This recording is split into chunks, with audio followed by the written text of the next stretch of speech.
上一章我们已经说明完二元互生，那么问题来了，我们为什么要花那么多篇幅介绍它？它难道是世界成立的基础，是世界运作的底层逻辑吗？我直接说答案都不是，因为底层逻辑在它面前都要叫声爸爸。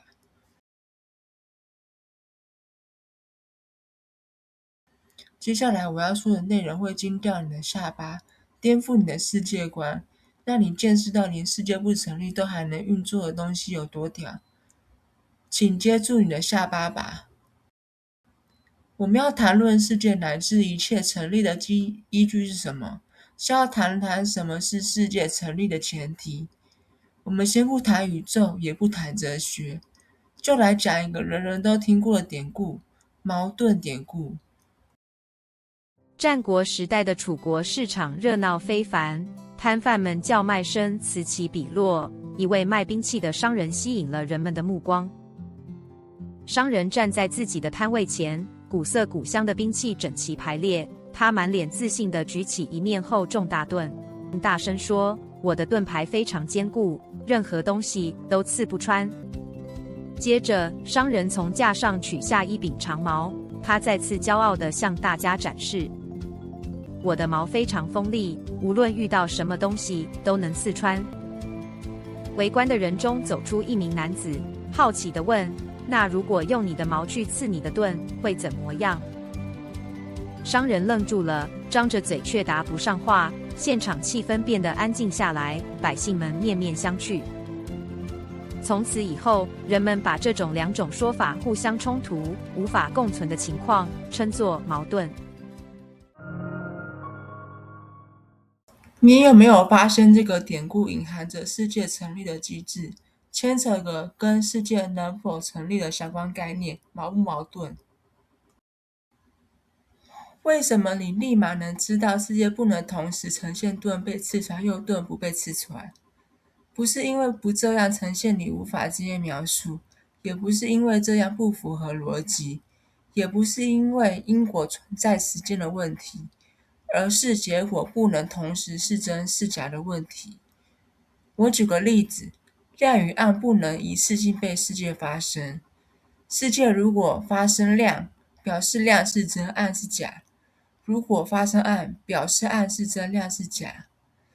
但如果世界同一层面一次性发生亮与暗，表示亮被世界表现又没有被世界表现，亮是真也是假；暗被世界表现又没有被表现，暗是真也是假。此时发生的不是奇特现象，而是结果本身失去成立性，而没有能成立的结果就没有世界。因此我们得到一个极简单却非常关键的结论：只要一个东西被称为世界，它的运作就不能在同一层面产生互斥结果。白话讲就是世界不能自相矛盾，也就是说世界是透过不自相矛盾的运作来形成结果，进而成立。为什么这与时间无关？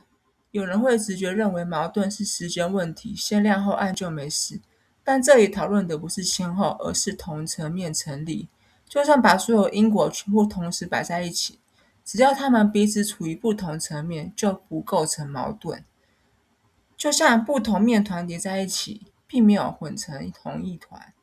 因此真正的条件不是时间，而是同一层面不可同时成立互斥结果。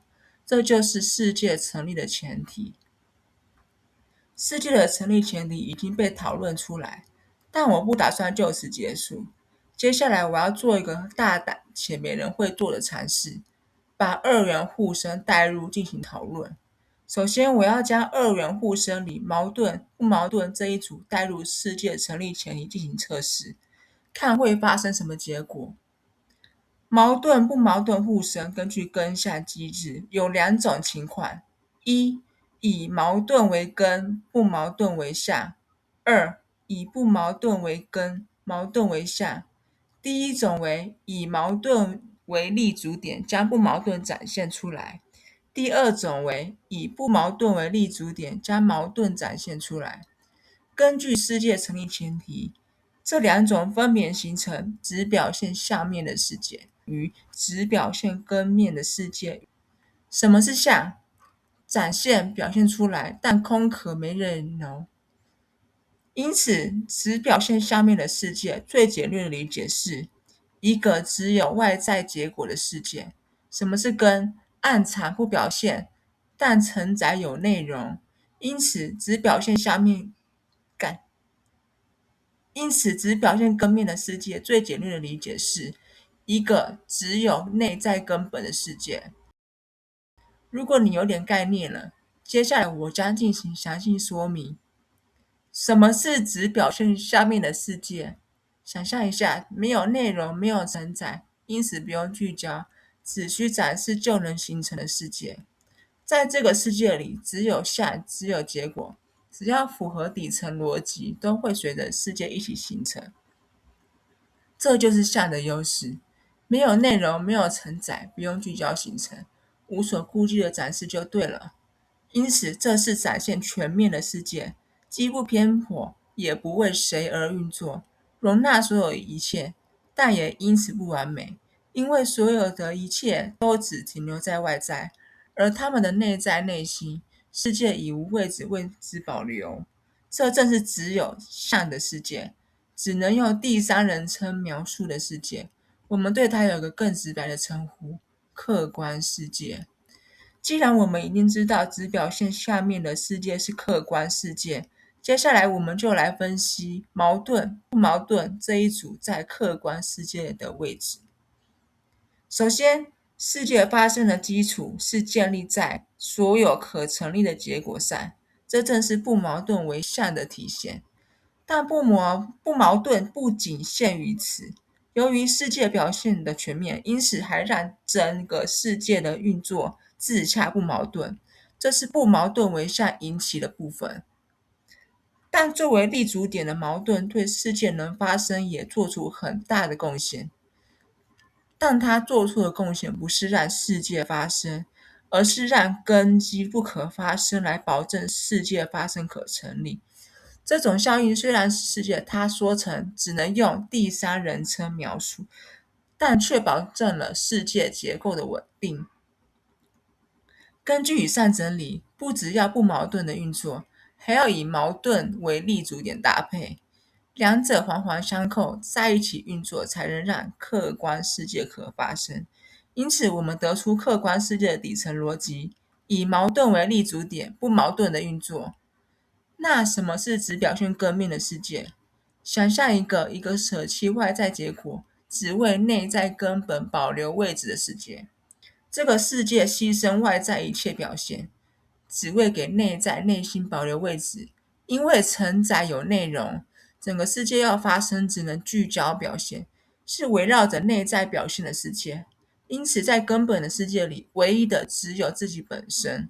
这正是只有根本的世界，只有第一人称主体的世界。我们对它有个更直白的称呼：主观世界。既然我们已经知道只表现根面的世界是主观世界，接下来我们就来分析矛盾不矛盾这一组在主观世界的位置。世界真正发生的位置只有根基，是不矛盾的部分，但根基在运转后得出的却是矛盾的运作结果，是不被世界发生的部分。但这个矛盾运作并非毫无意义，它稳固了根基，让根基矛盾不矛盾，那世界可以发生。所以整个过程是矛盾运作与不矛盾的根基环环相扣，一起运作，才让主观世界可以被发生。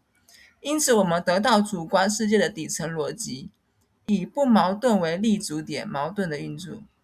到此，我们得到一个关键结论：世界并非由单一底层逻辑构成，而是由两套互补的底层逻辑共同成立，以矛盾为立足点，形成不矛盾的运作；以不矛盾为立足点，展开矛盾的运作。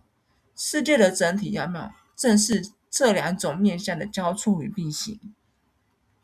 然而，问题并未结束。底层逻辑之所以能被谈论，是因为世界发生，没有发生就没有逻辑可言。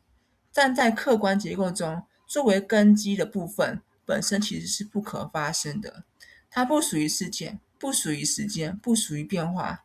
换言之，底层逻辑依赖世界的发生而被建立，但世界的根基却不是一个会发生的东西。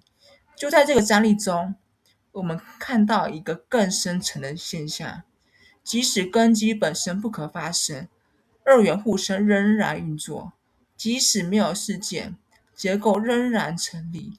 这代表二元互生并不依赖世界的发生而存在，相反的是世界的底层逻辑在使用二元互生来形成自身。因此，二元互生不能被归类为底层逻辑，它不是规则本身，而是让规则得以形成的条件。换句话说，它不是法则，而是法则之前的结构。为此，我给它一个更精确的命名：法则前结构。